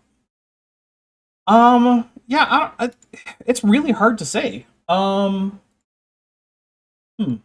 There's also some really cool deep sea peripherans. Yeah. There's also, of course, Oh, sorry, go ahead. I think the lanternfish is my favorite deep sea fish because it is the most abundant vertebrate on the planet. Wait, is it? Mm-hmm. Huh. Interesting. Look up the lanternfish, fellow people. What's the most abundant primate on the planet? I'm going to guess humans. I'm pretty sure you're right, yeah. I don't think any species of primate other than humans is even close to, what is it, 8 billion right now? Yeah, you're probably right. Yeah. Oh, the volcano snails are also super cool. Those are pretty cool. Yeah, they've got iron scales. Cool barnacles and stuff, Yeah, there are also some barnacles that don't even have jointed limbs, even though they're arthropods, which is sort of the whole point of the name. Yeah, like the weird, Sacculina, those sorts of weird parasitic dudes. And what's really weird about the group that includes barnacles, Thecastraka, is their closest kin, or one of their closest kin groups, which is called the Dendrogaster, is also weird, root-like. Dendrogaster is horrifying. Yeah, it's what the heck is up with Thecastrakans repeatedly evolving to look like roots? Why? Why do you do this? It's an efficient way to be a parasite, I guess. I guess so. Sapphire Nincompoop Light says, well, I, for one, want to see your painted Warhammer dolls. Well, Sapphire Light, they range in price considerably. I think the cheapest one is... So the most expensive thing I have on here, I think, is $151. No, it's $161 for the Adeptus Titanicus Horus Heresy, but that comes with 4 Titans. And I also think, 4 knights. So it's actually like probably the cheapest per unit. But I think the cheapest thing that I have is that's actually a model. Is probably the Cerastus Knight Lancer box. So that's $40, and that's I mean, at some point I might get it for myself. There's 2 Cerastus Knight Lancers. So eventually I'll probably get it for myself. But if you want to accelerate how fast it is that you get to see that painted, then I don't know, just grab it and send it to me. That is the quick solution there. I have decided that I'm going to try to do I'm trying to set myself an entertainment budget, right? This is how much I'll spend per month, and there might be some months when I don't spend that much in order to spend like extra the next month. And that's how I'm going to justify being able to buy fancy stompy robot models. So, have I missed anything in terms of super chats? Doesn't look like it. Okay. In that case, let's keep going. Many genes overlap one another and share stretches of molecular code. Jackson, that was a confirmed prediction. You did it. Let's take a drink. Yay! Good job. Did you read ahead? I mean, It's they're almost just entirely illegible. They're just so deeply predictable. I don't know. I mean, there are only so many arguments creationists have. They are so terribly predictable. Aiden Polomoeo, I don't know, says, if I wasn't broke, I'd buy a thingy for Dapper. Look, I do not need people to buy me those things. They're just nice, right? It's a bonus on top of anything else that people give me. It's just a fun thing for me. Please don't feel like you need to. Wing of Shoe for $2 says, the Warhammer is a 70-ton battle mech, sir. I mean, it's also that. But it's not exclusive. More than one thing can be Warhammer. Just don't tell Games Workshop that. I still remember when they tried to copyright the word pauldron. That's nuts. Well, I mean, to be fair, that's what the judge said too. They were like, Isn't no, that... you absolutely cannot copyright. They Space saw Marine Candy and Crush try to pauldron. copyright Candy, and they were like, you know what? Let's try that, even though they also got called crazy. Yeah. Pro tip. Basically, nowhere in the world can you just copyright regular old words. Like, you just can't. Like, I'm going to copyright boot. No, you're not going to copyright boot. That's not how that works. Or trademark. I suppose it was trademark. I'm sorry. Try to trademark it. I'm not a lawyer. What do you want from me? Don't take my legal advice. I don't give it. Here's my legal advice. Ask a lawyer. As with phone lines that carry many voices at once, that arrangement has prompted the evolution of complex switching. They're trying to say, well, evolution did this. See how wonderful it is?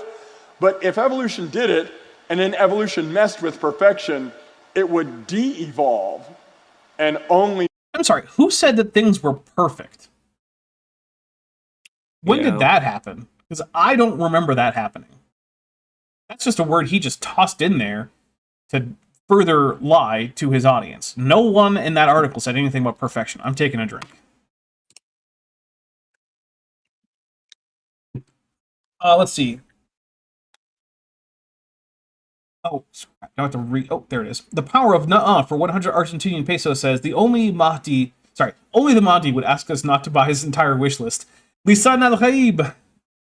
Yeah, I don't know how to respond to that. So, sure, tell you what. Power of Nuh-uh. Now that you've said that, I now expect you to buy everything on my wish list, which would be several grand. So, good luck. Goop23 for $2 says, Candy got crushed. Let's update here. I don't know that we're actually going to get the Warhammer thing released. We do only need 3 more super chats to get me to drop the Warhammer 40,000 bolt gun Steam key.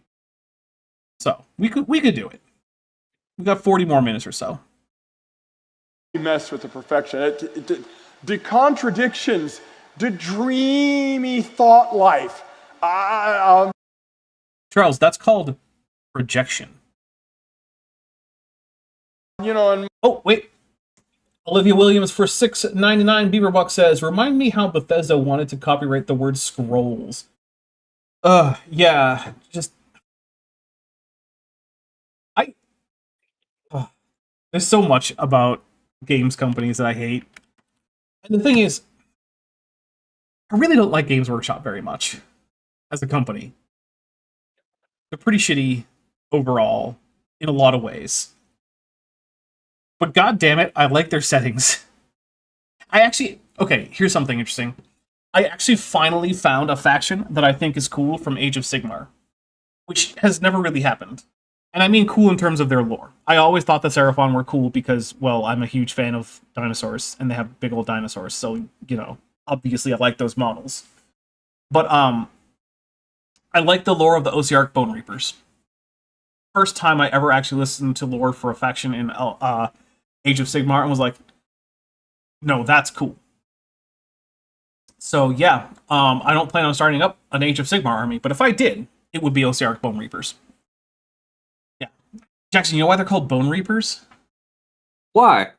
Because they show up to your city and they ask you to give them bones. They have like a list. They're like, okay, we need you to provide us this many of this kinds of bones from this species. And then, if you give them those bones, they just go away. That's it. Okay.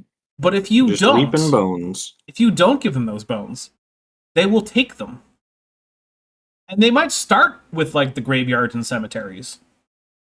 But they might also just take those bones out of grandma Oh, while she's still using them. Yeah. Oh. Yeah. Yikes. And to be fair, like they usually do show up and ask for like reasonable amounts of bones that a settlement could reasonably provide from species that like are actually like available to them. So like they're probably not going to show up in like a human village and be like, we're going to need 43 orc femurs. Like that's probably not what they're going to do, because like even if they were to try to take the bones, they know they're not going to get them. So what's the point? Goop23 for $5 says, list of worst attempted trademarks: Pauldron, Candy, Scrolls, React, Day of the Dead. Poor George Romero. Oh, man. Yeah. Yeah, Day of the Dead. Fun movie. Actually, a movie I should just upload to my channel. Or Night of the Living Dead, actually, is the one I can upload to the channel. Did you know that, Jackson? You can just upload Night of the Living Dead to your channel. I did not know that. No. Yeah, it's public domain. You can just put it on your channel. No one can stop you. Okay, interesting. Yeah, you just have the whole movie. You might have to censor things a bit in order to like not get an age restriction, because there is some nudity. But like, yeah, I have almost all of it up on a YouTube channel that's basically inactive, but that I started with Bent and Chesh and Bent's brother. Okay, And interesting. all I did was I censored a butt crack and some nipples. Okay. Yep. And I don't even know that I necessarily needed to, but like I did. All right, here we go. My day-to-day desk, what you been smoking? Switching, splicing, silencing mechanisms, mostly located between the genes in the junk, to sort out the interwoven messages. I know this is long, but every word of it is so important, and this is 2007. About 93% of the genome is transcribed, not 3%, as was expected. Okay, but transcription isn't the same thing as functional. That's the mistake that ENCODE made in the first place, right? Transcription just means it got turned into RNA. But did that RNA do anything? No. Right. Most of the time it didn't. And the thing is... Yeah, that's such hackery. And the part of it is like, okay, transcription requires energy. But preventing transcription does as well. And in fact, it usually costs more to prevent transcription at a site than it does to just let transcription occur. And it's also hugely metabolically costly to tightly control transcription, such that no transcription that's spurious will ever occur. Which is why organisms generally don't do it. In fact, even occasionally, some of the spurious transcription actually gets translated into short amino acid chains that then just don't do anything. Right. Or could eventually become something that gets naturally selected. Yeah. Normandy Foxtrot says, someday I'll hook you on Battletech if it's the last thing I do. I mean, maybe you will, but, like, I don't know. Maybe you will. Maybe you will. It's possible. Good luck. Who expected it to be only 3%? No one, actually. No one ever expected that. And one of the ways that you can tell that it's probably no one who ever expected that is that he's not actually relying on any scientists to give him this. He's relying on a pop sci newspaper article. Something which is basically useless. Who? The evolutionists expected it because they were going in good faith on Darwinian assumptions, Darwinian hypotheses. I was drinking for Darwinian. Because Darwin knew all sorts of things about the genome, right? He knew about DNA. Oh, wait. No, he didn't. That's dumb. Right. Never mind that the concept of the gene and like the structure of DNA came out, 70 years after he died, right? Like that was when we figured out the actual nature of DNA. We didn't know that DNA was the molecule of inheritance until like the 1940s, which was like 60 years after he died. Yeah, just unimportant. Silliness all around. Mm-hmm. Not something to worry about. Darwinian predictions. A theory like D. Russell Humphreys is cash in the bank for a scientist if its predictions turn out to be true. But these predictions turned out to not be so true. I mean, they kind of did, though. Not all of them specifically, but like the ones that are important to his point did turn out to be true. Further study with more wide-ranging methods may raise this figure to 100%, that there's actually zero amount of the DNA that's just sitting around being leftovers from evolutionary experiments from It's actually closer to 90%, but okay, buddy. the past. Also, I have a question. Was Russell Humphreys, was that the guy who was like, we're in the center of a black hole? Yes. And that's why the universe looks old? Mm-hmm. Yeah. Okay. I just want to remind who we're talking about here. I covered that hypothesis on one of my subscriber streams. I think it was like the 1,000 subscriber stream or something like that, right? And I had to retitle it as the craziest idea I've ever responded to. And I was there, and I think Chesh was there, and... Did you have Jordan on that one? No, Jordan wasn't there. I don't remember who else was there, but someone else was there. And we were all just like dumbfounded as to how completely asinine everything that was going on was. And we were just like, what the hell is even happening? What? It's a special kind of dumb. Yeah. You can imagine when I first read this in 2007.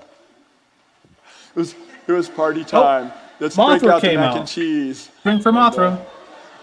I was a teacher then too. Mac and cheese was party. Okay. Because much energy and coordination is required for transcription. Transcription is when the DNA. I want to say congratulations to Heather Kuhn for getting a bingo. So congratulations. Well done. And hey, we're at 32% on the GoFundMe. So thank you so much, everybody. I know Roshina appreciates it. And I do too, because I do not want Roshina to go homeless. Like, look, I talk about it sometimes, about like, especially during times like this, we need to get together and help each other, Help out those who need help, because no one's coming to the rescue right now. At all. So, yeah. Gives its coded message to the RNA, which then tells the cell what protein to make. Why would you go through all of the energy-expensive mechanical processes on the microscopic level of actually manufacturing these RNA molecules from DNA molecules if they were never going to do anything?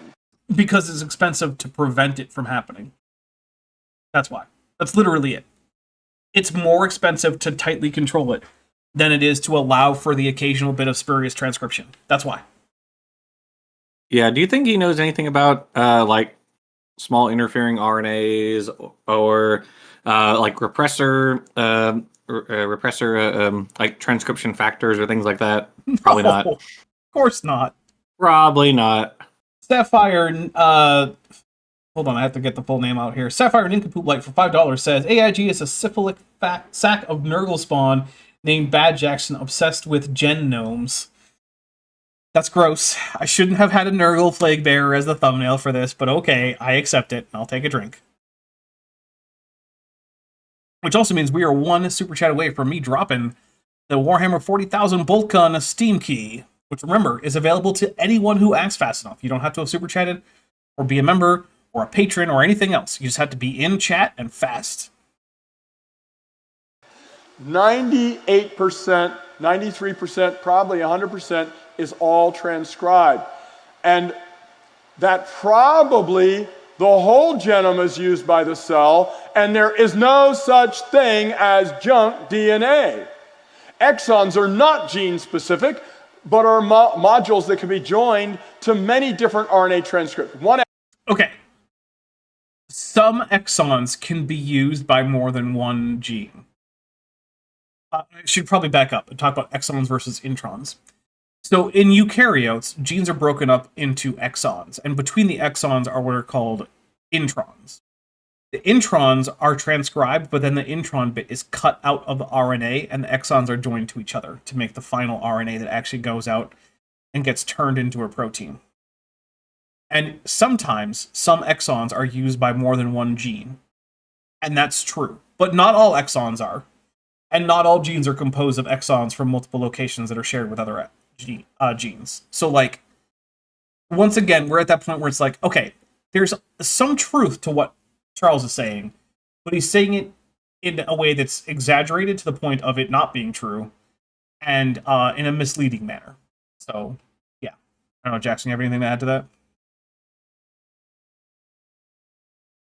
I'll take that as a no. Sorry, you covered it. No, you covered it very well. Sorry, I hit the wrong button. Jackson was muted while he was stuffing food into his face hole. That's true. I do enjoy doing that. But yeah, no, I mean, you covered it correctly. Most of the time, like, the whole thing about exons is, like, with RNA splicing, which is what happens. So you have your transcription, you have your complementary, or you have DNA sequence, produces a complementary messenger RNA sequence, and then you have to cut out the introns, and then you as a human, to your human audience out here, we produce about 100,000 proteins, but we only have like 21 to 25,000 genes, something like that, which means that most of our genes are capable of what's called alternative splicing. And so you take the exons and you can arrange them in different orders to generate multiple proteins that have multiple jobs. And so, like, yeah, that's really cool and stuff. I mean, that's perfectly allowable under evolution. But also, we have no evidence, again, that these transcripts are doing anything. This because, again, we're coming back to, like, just saying, okay, well, there's a transcript for, I don't know, let's just say hemoglobin at random, in like an epidermal cell, right? Like, one of the alpha chains of hemoglobin is like a transcript, in one of the cells. Like, does that mean it's functioning in the epidermal cell? Well, no, it was spurious, right? It was by accident that this gene got transcribed and then translated into an amino acid sequence. That's not supposed to happen. That's why there's only like one transcript per cell, right? And the follow-up ENCODE paper talks about that. It breaks down like, okay, yeah, maybe this segment got transcribed, but it's obviously not doing anything because there is, on average, less than one transcription or transcript per cell, like per cell sample. And so, like, to say that these transcripts are doing something is just dishonest. And again, Dan pinned Casey Luskin on this point. Like, you're telling me that one single transcript in a cell is doing a super important job? Like, come on. Yeah. You all know that's not true. Yeah, exactly. Joshua Geese for $5 says, for the key. So, what this means is, it is time for me to put in the Warhammer 40,000 bolt gun key. Now, remember, you don't have to do anything to get this other than be fast. You don't have to be a member or a patron. I'm making it very clear, no purchase of any kind is necessary. Now, I'm going to hit enter on this, and it's going to go into the chat, and I want anyone who tries to get it to @me and tell me whether or not it's already been claimed or they were successful. So here we go. Boom. Warhammer 40,000 bolt gun. Have fun with it. Exon, or one part of one gene, can be used in combination with up to 33 different other genes. Must be the Illuminati. The Illuminati are the actual intelligent designers. 33rd degree Masons. It's all the same thing. The Bilderberg Group. It's a conspiracy. Yep. That's what happened. It was the Masons and the Illuminatis and the lizard people. They designed the DNA. Jackson, how come you didn't tell me about this? I mean, I was also just a bystander learning about this with the rest of the audience. You know, I can't be held accountable. Okay, if you for say what so. happens. Located on Fort. Oh, sorry. I wanted to say congratulations to George McMarion Snoozer Wilf, who says, I got it. Fastest Control C. Well, congratulations. So there you go. And yeah, Borg Emporia, hey, if you don't want to grab the Steam key because you don't think you'll use it, that's a good reason not to grab it. So the next Steam key will be Tomb Raiders 1 through 3 Remastered, by the way. So 3 games in 1, all the classic Tomb Raiders, 1 through 3.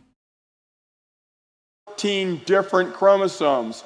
I mean, this is like you drawing half a picture and someone in Paris, France, draws the other half, and the system that you're... It's nothing like this. I mean, that sounds extremely inefficient. Like, extraordinarily inefficient. There's that, too. Yeah. You're telling me an intelligent designer was like, yeah, I'm going to put one chromosome over here, or sorry, one gene on this chromosome over here, another one over there, I'm going to put another one over there on the far end. Like, what? No intelligent designer designs things like that. That's just not how that works. Right. Right? Now, that happens with chromosomes because you can have translocation. You can have a segment of a chromosome get moved to a different chromosome, right? So that makes sense under evolution, but like, that's not how any intelligent designer designs things. Like, what? Yeah, it would be very stupid. In fact, I'm going to take a drink. Because not only is that really stupid in the fact that it doesn't work anything like people who can't communicate in different parts of the world happening to draw us two halves of a picture that seamlessly meet together, because those two people can't undergo selection. So nothing would set that up. But also, like you said, it's also hugely inefficient and stupid. So here's a drink. Here we go. Coordinating without the internet. Let's do postal mail. It communicates, or maybe it is the internet. The junk DNA is the internet system. It's the World Wide Web in your nucleus. It's not... No, it's also not that. Useless. And now... Geez, the fact that exons, which are part of the protein coding portion of the genome, that even he isn't pretending was ever thought of as junk, because, by the way, regulatory reasons were known about before the term junk DNA was even proposed, so he's lying about that too. But exons are part of the protein coding section. So even if he were right that non-protein coding regions were originally called junk, this still wouldn't be that. I'm taking another drink. Why is this guy so... It's because he's lying, that's why. It's because he's lying. So much of this makes sense once you realize he's just lying. Yeah, you're right. You're right. It's I think it's good that you and Dan put in your videos like, oh, I guess I'm just gonna have to assume that they're lying. I love that. I mean, like, I've been good faith with them, you know. Literally, what else can I do? How can I possibly maintain that Charles Jackson is acting in good faith right now? If you have a way, let me know. Because I would love to. I want to be able to assume that people are acting in good faith. I hate not being able to assume that. I had a conversation on Twitter. This was a couple years ago now. With a guy, and we were talking about the murderer Gunter Beckley, and one of his papers that I like to reference, in which like it's so deeply apparent that he's just lying. There is no alternative explanation. Because I was arguing with some intelligent design guy or creationist, whatever, on Twitter, and the guy was like, "You can't point to one single example of a lie." And so I pull up this paper, where like it's my favorite, it's my go-to example, where Beckley talks about Icaria and says, "How do these researchers know that Icaria Wariutia is not like a rolling foram?" And he cites a paper, it's like Mikhail et al. 2015 or something like that, that talks about rolling foram tracks on the sea floor. And Beckley cites that paper and says, well, the 2016 Icaria paper didn't cite this one. They didn't even consider whether it could be a foram. Dapper, you want to know what's funny? Is it that they actually did consider that it was a foram and rejected it? They did consider it. That specific paper is cited in the Icaria paper. And Weird. they talk about the relationship between rolling foram tracks as described by Mikhail et al. 2015, and say, hey, the tracks of Icaria are completely different. There are no similarities between them. So that's how we know, aside from like size, like they're similar in size, but that's about it. But like, yeah, they specifically discussed that. And I pointed this out to this creationist guy, and he just went, well, that doesn't really mean anything, and what about this other thing, and who cares about that? It's like, okay, so you acknowledge, like, he's just lying, you know. Yeah. There's no other way to read that than he's just lying. Yeah, I mean, that's what it sounds like to me. Charybdis 6168033 for $5 says, does he sound altered to anybody else? Just me? Depends on who you're talking about. I am a little bit altered because I've had some beer. Some good beer. What's the percentage on it? Oh, that's not that crazy. It's only 5.3%, that is. Which I guess makes it 10.6 proof. Because proof is just double percentage. It's dumb. Proof is dumb. Everybody knows it. As someone who's taken geometry, I agree. Yeah, I don't know. I didn't mind proofs that much in geometry. Have tried to save face, but they were horribly embarrassed again. This means that one exon can specify one part shared in common with many different proteins. Hey, that's... Oh, no, he's reading it, so it doesn't matter if it's true or not. There's no beat on a string linear arrangement. It's not that simple, but rather an interleaved structure of overlapping segments with typically 5, 7, 9 or more transcripts coming out of one gene. Different portions are being spliced and mixed and edited and combined by the junk sequences at their command. Not just one strand, but both strands. You see, DNA is a double helix. We used to think that one of them, we even call it the sense. What does junk strand even mean? I mean, like, he keeps referring to exons, and it's like the exons are literally not junk and have never been considered junk. Right. They are the regions that specify the amino acids. Like, what? Yeah. What do you mean? Even if his straw man were true, they're still not the regions that were ever considered junk. Right. Like, what the heck? Yeah, Get the story right. He can't even be internally consistent about his own straw man. Strand, and the other one is the antisense strand. In other words, it's just a placeholder. Now we found out all the DNA on the antisense strand, which is read backwards, actually is working. What? What? None of that is in there. What? None of that is true. Huh? Is he saying that the introns are actually what control where the exons go? Because that's not true at all.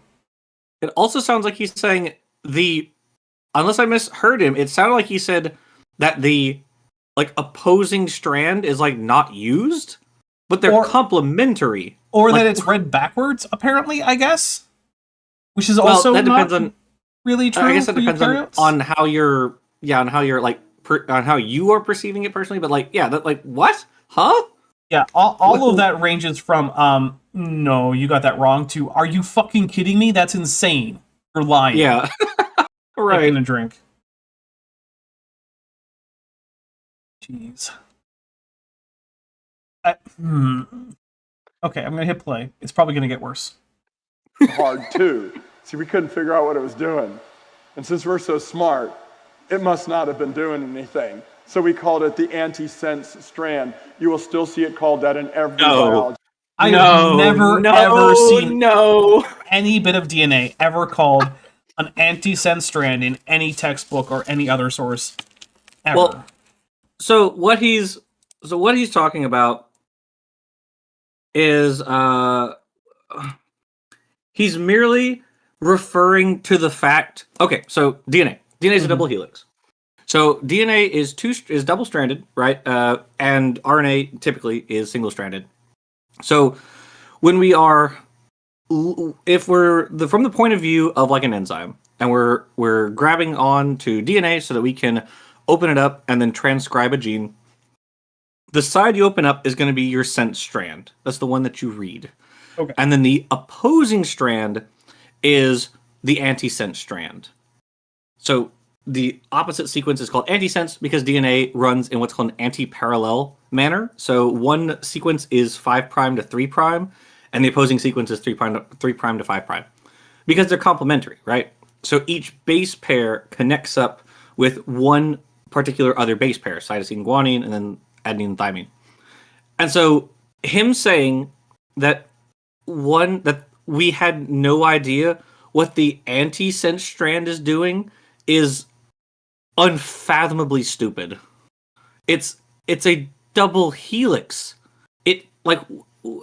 I genuinely don't even know what he's referring to. Like, I've never heard this argument before. This is a new argument for me. Maybe he's made That's it up. how stupid this is. That's possible. I don't know what he's referring to because no one ever thought that the opposing strand, and again, that depends on your perspective, right? No one ever thought the opposing strand of DNA, whichever one that is, was junk? Like, what? What does that even mean? Yeah, I don't know. I have no idea. Like, how could it...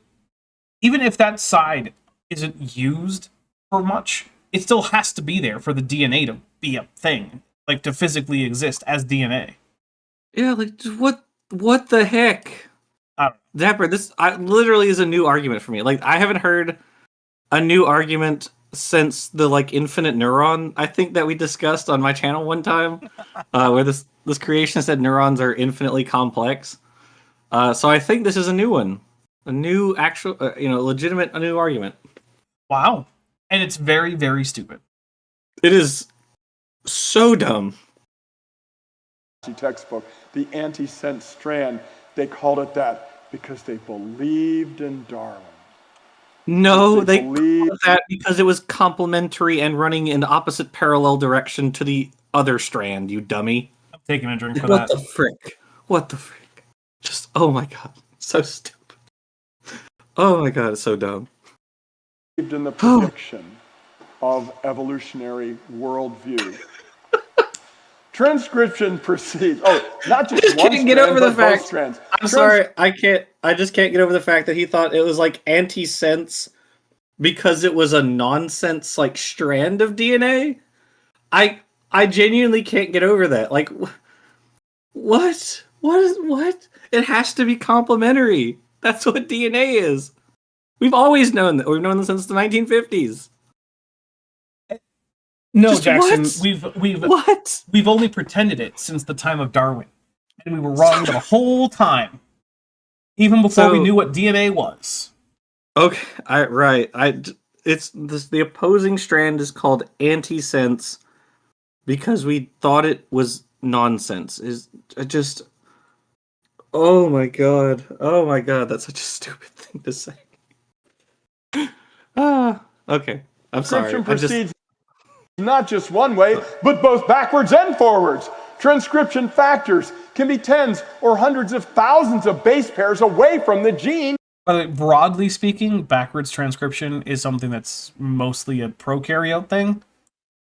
Not that it can't happen in eukaryotes, but it's mostly a prokaryote thing. So, yeah. That they control way over on the other side of the nucleus. We still don't know how they communicate with each other from two opposite sides of the nucleus. Okay. What? Even if that's true, which I don't know that it is, but I'm just going to take it that it is. That we don't know how something works is neither evidence that it wasn't evolution, nor is it a good reason to insert God. That's just, we don't know. Neither do you there, Charles. And just saying, well, it must be God, doesn't actually help because that doesn't actually tell us how it works. Nor does it predict how it should work. Nor does it give us any insight as to what science we should do to figure it out. It just stops us from looking. This is probably way more complicated than even this suggests. We don't know how they coordinate with each other to talk to each other, to how to tell all the other genes what to do, and how this splicing process actually occurs. All right. That's where we're going to leave it for tonight. We are right towards the end here. Jackson, what do you have that's coming up that you want to tell people about? I mean, well, you know, eventually we'll have the next Ancestor's Tale video out. We did the Cauliflower's Tale last time, so the next one is the Redwood's Tale. Yes, which is about dendrochronology and carbon dating, which is going to be pretty cool, pretty fun. Mm-hmm. And that's not the next script I'm going to be working on, though. The last video I put out was actually a political video. Ooh. Which was titled Downplaying Extremism and did really surprisingly well for my channel. So I was really proud of that. Nice. And so the next video we're doing is a history of the laws surrounding immigration. And Cool. then after that, I've got a video on neo-fascism. You going to talk about the Chinese Exclusion Act? We will. We're going to talk about the Asiatic Barred Zone, the Chinese Exclusion Act, the informal agreement, which was between us and Japan. The fact that, well, the Chinese Exclusion Act was like renewed multiple times, and then before we finally, like, technically ended race as a barrier to. Technically is a huge important word in that it's sentence. doing a lot of heavy lifting. Yes, Yeah. I know. But yeah, we're going to talk about that. The informal agreement's also kind of nuts to me, just because we were like, hey, Japan, could you kind of just like chill on letting Japanese people immigrate to the U.S.? Yeah, it's you know, it's all bad. It was we start with the conquistadors in the New World, and you know, track from there all the way up to literally up to modern. I hesitate to say immigration laws, because it's not really that. It's just the president sending the military into different cities and having basically the Gestapo arresting people who are brown, regardless of whether or not there's any evidence. They don't need just cause anymore to just grab people, apparently. So that's cool. That's neat. Love that we live in a country where that happens. So we're going to talk about that. And then neo-fascism, we're going to do a video on that because I want to talk about the concept of post-fascism, which is a term that I've seen some political philosophers throw around. And I like the idea behind the word, but I don't really like the word post-fascism itself. And so we're going to talk about that. Right. So yeah. That sounds pretty cool. What's coming up over here? So, tomorrow... Oh, wait. Let's see. Hold on. T-Games Gaming, who's been a member for 2 months and is at the Tetchpod level, says, almost never make lives, catching up, happy stream. There we go. Thank you very much, T-Games. I really appreciate it. And look, I'm glad that you're just watching. You don't have to be there for all the lives. I have a lot of lives. I get it. They're at weird times. But, so let's see. The next thing that we have coming up on this channel is tomorrow at 9 a.m. Pacific, noon Eastern. We go until you let us stop, or like 12 hours, whatever. You know, I can put 100 characters here. That's the title of the stream. So me and Chesh, we're gonna hang out. The plan right now is I'm going to set a timer, 45 minutes. every gifted membership will increase that by a minute, and every amount or every dollar amount that the Patreon dashboard income estimate goes up by will increase the timer by 2 minutes. So if you pledge for like $10 on Patreon, that'll increase the timer by a little bit less than 20 because it rounds and there's stuff that it takes off, but whatever. Yeah, and we will just keep going until we stop, until that timer runs out. Or up until about 12 hours. I haven't decided. I have to ask Chesh, like, hey, if 12 hours comes up but there's still time on the timer, do you want to like pick it up like the next day or something? I don't know. So we'll figure that out as we go. There will be debunks, there will be nerd stuff, all sorts of stuff will probably be happening. We're just going to try to fill up as much time as possible. Let's see. Then the next day, so that'll be Thursday, we have a premiere. This is going to be Baritone Creationist Science Nile, where a guy whose name escapes me at the moment, but who has a very, very deep voice, is going to be telling us about creationism. And, well, he's going to be really, really dumb about it. Basically, he's going to lie about geology for Jesus a whole bunch.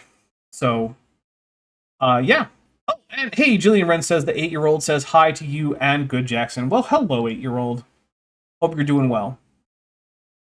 All right, so then on Friday at 5 p.m. Pacific, 8 p.m. Eastern, over on Top Hats Off, I'm going to be doing a Halloween art stream. We're going to keep working on the Plague Bearer, so that'll be nice and spooky.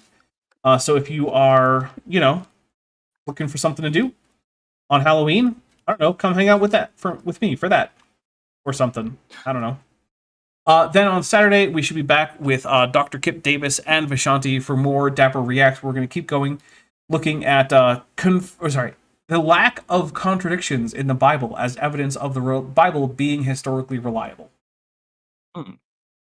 So, yeah, that's a whole lot of stuff there. But, yep, that's what we're going to be doing. And so... Dapper. Oh, yes? I wanted to ask... I was this is regarding the sense anti-sense thing. I found what I was looking for because I was pretty sure, but I didn't want to be incorrect when I said this. The terms sense and anti-sense are relative only to the particular RNA transcript in question and not to the DNA strand as a whole. In other words, either DNA strand can serve as the sense or anti-sense strand. Ah, well, that means that Charles Jackson got it even more wrong than we thought, so we'll take another drink. That's what I was thinking, but I didn't. I was like, I just want to make sure I'm not going to say that incorrectly. But yeah, so just complete buffoonery. All right. Well, with that being said, we're going to get out of here. There is no movie, so if you gather in general voice chat over on my server, you're welcome to, but I won't be there streaming a movie. So with that being said, stay safe out there. Have a wonderful rest of your week. I hope to see you all tomorrow. And also, furthermore, ICE must be abolished. There we go. I can talk. Hey, before you leave, I just want to take a second to thank my patrons and channel members, especially those pledging $20 or above. Ben Tovand, Tapioca Weasel, Max Cherry, North Texas Fossils, John Ackerman, Sphincter of Doom, Regios, Landon, Ian Chen, Eleron Teller, Phil Gavara, Kelvin Brostic Van Manen, Joshua Geese, Wallace, Dan Sheedy, The Plastic Mouse, Arrow Dodger, and Gordon Loves Science. It's because of my channel members and patrons whom you're seeing on screen that this channel can stay afloat. Without you, it would all shut down. If you want to join the team, there's a link to join the channel below this video, and there's a link to join the Patreon in the description. On the Patreon, you can get a 15% discount for pledging annually, and either way, you get early access to virtually all of my scripted videos months before they come out for the general public. Thanks for watching.